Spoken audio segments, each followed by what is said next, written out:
Bonjour tout le monde, bienvenue dans cette nouvelle vidéo dans laquelle j'ai le plaisir d'accueillir Hélène. Merci Hélène d'avoir fait le déplacement Avec plaisir. pour cette vidéo. Hélène va nous parler de son parcours, voilà, on va expliquer. Donc Hélène, elle est coach vocal certifiée et donc on va voir bien comment de cette passion aujourd'hui elle en a fait un métier. Alors Hélène, peut-être pour commencer, comment t'en es arrivée déjà à aimer le chant? Ça date de quand cette passion du chant? Ça date de très longtemps. Initialement, j'ai commencé par la musique et par apprendre la flûte traversière. Ouais. Donc j'ai commencé la musique très tôt, à l'âge de 7 ans, avec la première année de solfège et ensuite la flûte traversière durant toute mon enfance et mon adolescence. Ok. Et ensuite, j'ai changé de département. Pour mes études, je suis venue dans le territoire de Belfort et c'est à ce moment-là que j'ai cherché un prof de chant parce qu'effectivement, à l'adolescence et notamment grâce à l'arrivée en France de la chanteuse Céline Dion, Ouais. j'ai vraiment développé une passion pour le chant. Voilà pourquoi je me suis mise à chanter. J'avais 19 ans lorsque j'ai commencé les cours de chant. Ouais, cool. Donc ça veut dire que tu étais déjà dans la musique en tant qu'enfant, donc déjà une solide formation, solfège, instrument, la flûte. Et grâce finalement à cet artiste, alors c'est quoi, tu l'avais vu en concert, non, ou tu l'avais entendu à la radio ou... C'est ça, j'ai acheté ces CD, à l'époque c'était des CD, et bien sûr à la radio, elle était très médiatisée, donc à la télévision. Je cite Céline Dion parce que c'était vraiment ma chanteuse de référence, mais il y avait pas mal de monde également qui m'a inspirée, qui m'a donné l'envie d'apprendre à chanter. Et qu'est-ce qui a fait que, alors que tu avais déjà un bon bagage musical, tu ne te sois pas dit, bon, bah, ma foi, je peux chanter comme ça. Toi, qu'est-ce qui a fait que tu t'es dit, bah, je vais prendre des cours de chant? Afin de développer ma technique vocale, durant l'adolescence, justement, lorsque j'écoutais Céline Dion et ses pairs, j'étais déjà très intriguée par comment elle procédait avec sa voix. J'analysais beaucoup, justement, en écoutant les CD, comment elle parvenait à telle note, pourquoi des densités plus ou moins prononcées dans la voix, enfin tous ces détails qui font que c'est magnifique. Oui, parallèlement, je me produisais seule lors des repas de famille, j'aimais beaucoup chanter, lors des mariages, des anniversaires, etc. Donc je ne voulais pas le faire n'importe comment, c'est pour ça que j'avais envie de prendre des cours. Et puis en parallèle, j'ai aussi intégré 2 groupes qui avaient certaines exigences également. Je voulais me perfectionner et puis ne pas utiliser ma voix chantée n'importe comment. Chouette, c'est marrant parce qu'on rencontre souvent ça dans le parcours des coachs. Toi, comme tu dis, ado déjà, tu avais cette oreille d'écouter, se dire tiens, comment ils font, comment… Et alors, c'est quelque chose, les amis, qu'on utilise, qu'on apprend à l'école. On parle du triangle des indices où on va récolter justement comme ça des indices sur la voix. Et donc, en fait, là, je m'aperçois que c'est déjà quelque chose que tu faisais adolescente avant même d'avoir déjà appris à chanter, quoi. En effet. Ouais, cool. Donc du coup, là, 19 ans, cours de chant. Comment ça se passe du coup? Tu gagnes en confiance? Tu prends des cours régulièrement ou est-ce que c'est ponctuellement? C'était assez régulier, en moyenne 2 fois par mois. Pendant une dizaine d'années, j'ai pu intégrer une école de musique, donc j'ai fréquenté durant toute cette période-là. Donc effectivement, outre la technique vocale qui commençait à bien se mettre en place, oui, j'ai gagné en confiance, en aisance, en projet dans ma tête également. Ouais. Donc vraiment gros bagage musical, conservatoire, la flûte, etc. Ouais. Ensuite, tu as dit 10 ans de cours? Oui, 10 ans, interrompu par mes 2 grossesses, puisqu'entre-temps j'ai eu 2 de mes 3 enfants lorsque j'étais dans cette école de musique, mais ça a duré une dizaine d'années effectivement. Cool, donc cette pratique assez soutenue, quoi, je veux dire, il n'y a pas souvent des gens qui… il y a des gens qui le font, mais qui pendant 10 ans travaillent leur voix. Et toi, pendant ce temps-là, comment tu gagnes ta vie? Est-ce que tu es déjà dans la musique? Est-ce que tu fais autre chose? Comment ça se passe? Je suis assistante administrative, j'ai fait les études pour ça jusqu'en licence, donc en parallèle j'ai occupé différents postes dans le secrétariat et la gestion administrative. Ok, donc ta carrière professionnelle, les enfants, tu en as parlé, les cours de chant, les groupes, tu devais être pas mal occupée là. Oui, c'est ce qui résumait ma vie, effectivement. Et puis, à l'arrivée du 3e enfant, j'étais en congé parental, donc j'ai stoppé ma carrière dans l'administratif. Et plusieurs circonstances étant réunies m'ont fait prendre conscience que je ne pouvais pas retourner travailler à l'extérieur.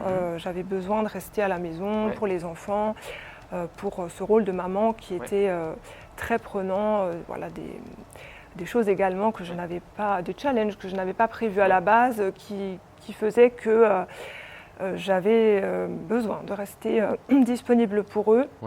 Également pour mon mari qui a lui-même une entreprise, donc il a encore besoin de moi. Et de ce fait, je me suis penchée sur la question, mais que faire de ma vie au sortir de ce congé parental. Et le coaching vocal, le fait d'accompagner les gens m'a toujours poursuivie.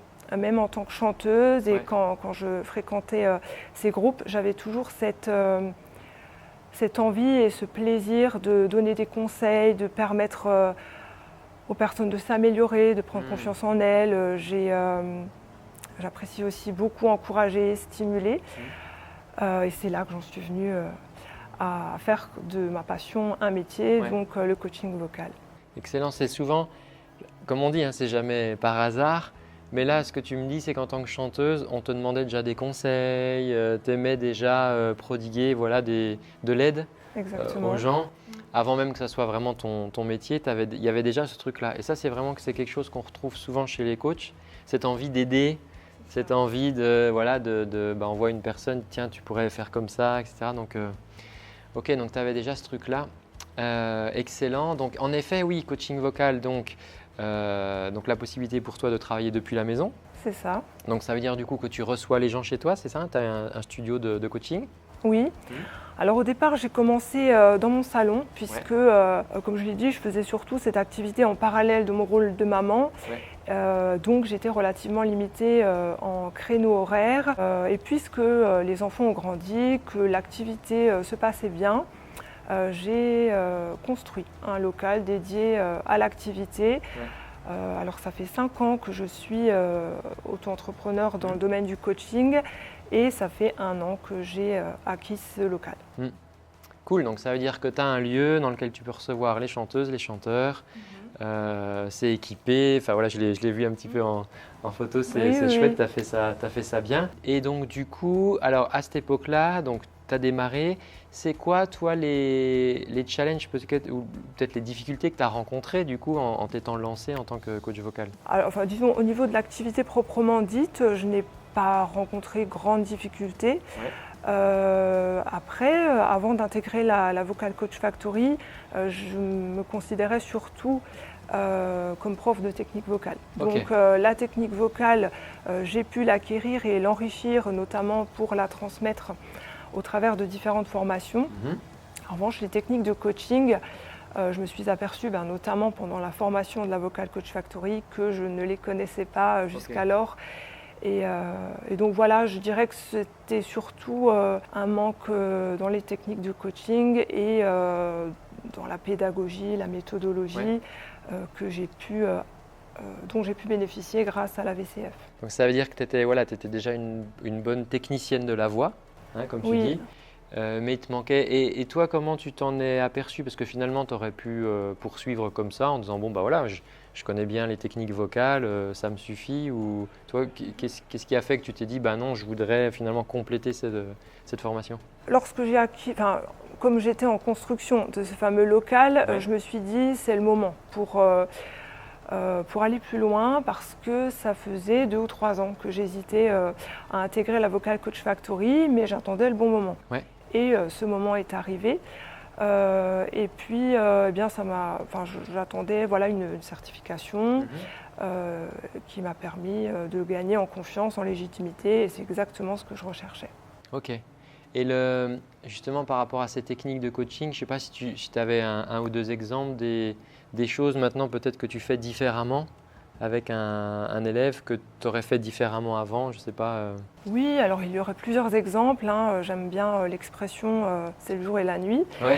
Vraiment, je procède différemment à plusieurs égards. Si je devais donner un exemple, c'est le fait de viser un seul objectif par séance de coaching, ce que je ne faisais pas avant. Je m'éparpillais sur plusieurs sphères Et c'était beaucoup moins efficace que le fait de poursuivre un seul objectif, de s'y tenir.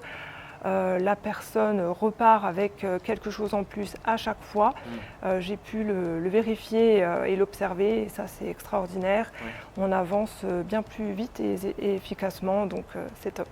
Cool, ouais. Et c'est vrai que des fois c'est le paradoxe, c'est-à-dire que finalement meilleur technicien on est, comme tu avais déjà plein de bonnes techniques vocales, c'est vrai qu'il peut y avoir cette envie de ah bah tiens, on peut faire ça, on peut faire ça, parce que finalement on a plein d'outils. Et donc là, ce que je comprends, c'est que ça t'a aidé à prioriser, à dire ok, aujourd'hui on va travailler là-dessus, mais la personne elle va repartir là avec un objectif atteint, quoi. Tout à fait. Et dans tes élèves, du coup, parce que tu avais déjà des élèves avant, quelle différence tu as vue pour eux? Alors le fait d'avancer plus rapidement, oui effectivement le terme de prioriser est très probant parce que c'est exactement ça, on priorise et du coup on est vraiment, on tape sur la bonne cible, ce qui fait que ils sont plus satisfaits. En revanche, j'ai eu des retours de leur part du fait que je les laisse beaucoup plus s'exprimer, explorer, avant même de dire quoi que ce soit, de donner l'explication ou le pourquoi du comment. Ce sont vraiment eux-mêmes qui tirent des expériences, des explorations, des conclusions. Et ça, c'est génial. Vraiment, lorsque la personne s'exprime elle-même et qu'en fait, elle dit ce que moi j'aurais dit par la suite, on a tout gagné. Ouais, c'est génial. Et c'est vrai qu'on en parle souvent dans la formation que c'est le plus beau cadeau qu'on peut faire à nos élèves, c'est cette autonomie et eux, de tout d'un coup, que ça vienne d'eux finalement. C'est ça. La solution, toi tu la connais, la solution, mais tu leur laisses ce champ libre à pouvoir s'exprimer et tout d'un coup, le fait que la solution vienne d'eux, c'est vrai que c'est un peu moins comme à l'ancienne où le prof il dit bon, tu fais ça, tu fais ça, tu fais ça, mais c'est vrai que ça met l'élève dans une position de j'attends finalement que le prof il me dise quoi faire. Alors que là, ce que tu me dis, c'est que tes élèves, maintenant, ils ont cet espace où ils peuvent exprimer et tout d'un coup, ah mais attends, Oui, tout à fait. Et après, on reprend leurs propres mots. Je rebondis sur leurs propres propos et ça fait tout à fait sens par rapport à, en comparaison avec avant où c'était moi qui utilisais mes termes. Ouais, ça c'est important que tu en parles. Je fais un petit aparté par rapport à ça parce que c'est vrai que le fait que tu dises moi j'avais mes mots, donc de technicienne quoi, finalement. C'est un petit peu comme le garagiste, il va dire ouais alors c'est le calculateur machin. Ok mais monsieur ma voiture est-ce qu'elle va rouler un jour?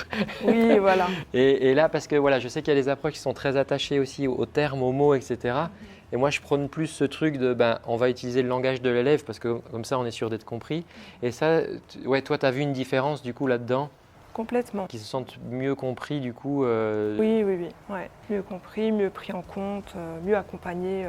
Cool. Alors du coup, donc pour préciser, parce que donc Hélène nous a parlé là, du territoire de Belfort. Donc Hélène, toi tu es installée dans quelle ville, village précisément? Précisément, je suis installée à Rep, dans le territoire de Belfort. Donc Rep, territoire de Belfort, 90 150?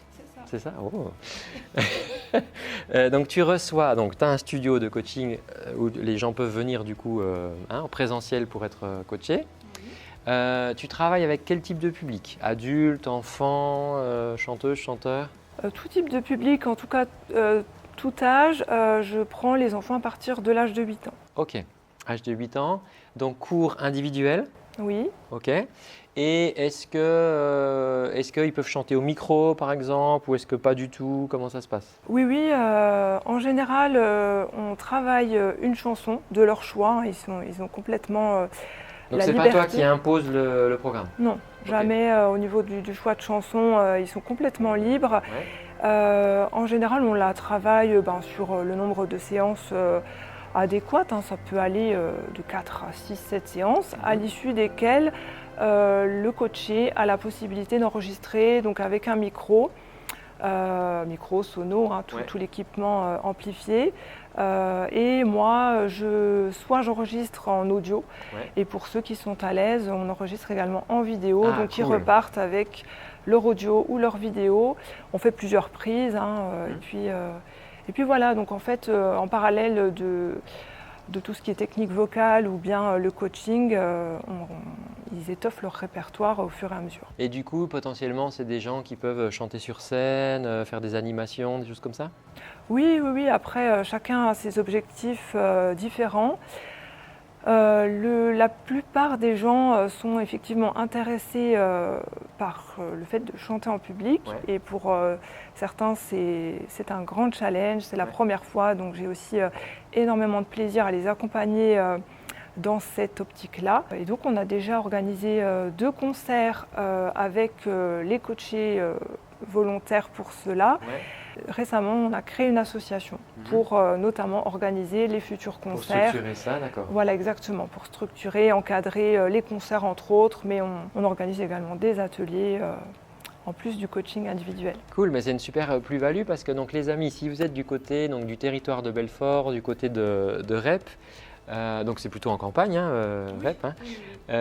Voilà, si vous avez envie de chanter, donc notez bien que Hélène peut vous recevoir dans son studio de coaching en présentiel, pas au milieu de la cuisine avec la machine à laver puis le café. Vous repartez avec votre enregistrement, captation vidéo aussi, donc tu as une sono, donc ça c'est aussi une belle plus-value parce que tout le monde n'a pas forcément l'occasion chez soi d'avoir du matériel et c'est vrai que c'est cool quand on va voir son coach. Qui ait un micro, qui ait une sono. Donc ça, c'est vraiment chouette. Et puis, s'ils ont envie d'aller plus loin, tu organises avec l'association du coup des événements comme ça, peut-être 2 fois par an, où ils peuvent venir concrètement chanter pour de vrai, quoi. Ouais, exactement. Cool. On parlait de… C'est vrai que c'est quelque chose dont je parle souvent. Je refais une petite précision dans l'école de coaching. Dans la Vocal Coach Factory, on parle souvent de cette question d'objectif.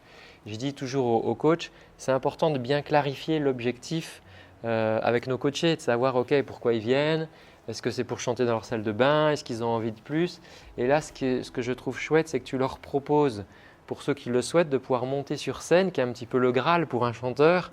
Et quand on n'a pas de groupe, quand on est un peu tout seul, c'est vrai que c'est chouette de pouvoir trouver ce cadre dans lequel, je sais que si je vais bosser avec Hélène, à la fin de l'année, j'ai un résultat où je peux le présenter sur scène et c'est pas j'ai pris des cours de chant, c'est cool, quoi. Oui, effectivement.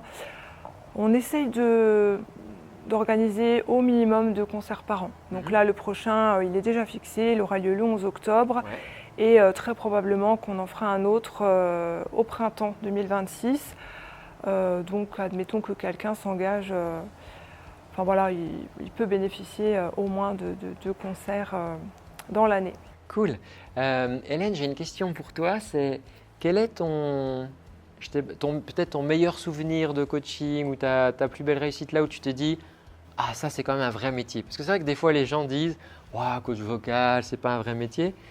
Et c'est quoi ton plus beau souvenir de coaching, de résultats que tu as pu obtenir avec une ou un élève? Alors les meilleurs souvenirs, et là où je me sens complètement à ma place, entre autres, ce sont justement les victoires que les chanteurs peuvent acquérir lorsqu'ils affrontent la peur de chanter sur scène devant un public. Et ça s'est présenté avec plusieurs chanteuses et chanteurs, mais voilà. Et donc voilà, à chaque fois que c'est la première fois, qu'elles sont toutes contentes de l'avoir fait et qu'elles en redemandent, c'est extraordinaire. Et voilà, c'est vraiment là où je me sens complètement à ma place. Comme je le disais précédemment, le fait d'encourager, stimuler, oui, t'en es capable, vas-y, je crois en toi. Et puis tout ce qu'on a fait en amont, en fait, pour en arriver là, parce que il y a tout le chemin, quoi. Oui, c'est ça. Je prends aussi du temps et du plaisir à accompagner à la préparation à la scène. Je ne les mets pas tout de suite devant le fait accompli. On bosse cela en amont également. Et on a compris dans ton parcours que la scène pour toi, c'est pas une vague idée de ce que ça peut être, parce que la scène, tu l'as vécue pendant de nombreuses années au sein des groupes, etc., dans lesquels tu as évolué. Oui. Et c'est vrai que ça te donne aussi ce bonus en plus de quand tu prépares des gens à la scène, tu sais à quoi tu les prépares. Oui, tout à fait. Cool. Donc, on a expliqué en début de vidéo. Donc voilà, aujourd'hui, tu es coach certifié de la Vocal Coach Factory. Quel apport peut-être pour terminer cette vidéo quel apport vraiment principal, je sais pas, le truc où tu dis ça vraiment, ça c'est vraiment un truc en plus que j'ai obtenu au-delà de la certification, quoi. Je dirais que j'ai acquis grâce à la Vocal Coach Factory une réelle méthodologie, une pédagogie efficace, certaine. Et puis, eh bien, j'ai gagné également en confiance et en légitimité, ce qui me permet d'être beaucoup plus à l'aise et puis ouais, beaucoup plus confiante dans l'avenir également. Cool, c'est vrai que c'est important si on fait de sa passion un métier, de pouvoir avoir la confiance, qu'on puisse en vivre, qu'on puisse faire ce métier les 10 prochaines années. Oui, c'est une belle valeur. Donc, les amis, au moment où sortira cette vidéo, la rentrée elle est en train de se préparer. Hein, ça sera bientôt la rentrée de septembre. On mettra le lien dans la description. Pour te retrouver. Alors les gens, ils peuvent comment te contacter sur Instagram, ils t'appellent, comment ça se passe si on veut travailler avec toi? Plusieurs options sont possibles. Je suis présente sur Instagram, sur Facebook, sur LinkedIn également. J'ai un site internet et puis bien sûr j'ai un mail ou un téléphone sur lesquels vous pouvez me joindre. Mon entreprise s'appelle Envoi d'Envol, en plus loin voix VOIX d'Envol. Ça marche. On vous mettra tous les liens dans la description pour que vous puissiez rentrer en contact avec Hélène. Merci beaucoup Hélène d'avoir partagé ce parcours de chanteuse, de prof de technique vocale et maintenant de coach vocal. Les amis, Hélène nous a parlé de méthodologie, elle nous a parlé justement de ces choses qu'on voit dans l'école. Ce sont des éléments que j'ai recensés dans un livre qui s'appelle « Maîtriser l'art du coaching vocal » et dont vous pouvez télécharger les meilleurs extraits gratuitement. Alors en cliquant dans la description sous cette vidéo, eh bien, vous trouverez un petit endroit pour laisser votre adresse mail et pouvoir télécharger du coup les extraits du livre et comme ça, ça vous permettra d'avancer vous-même dans vos pratiques vocales. Merci Hélène, merci à tout le monde d'avoir suivi cette vidéo et je vous donne rendez-vous dans un prochain contenu. Ciao!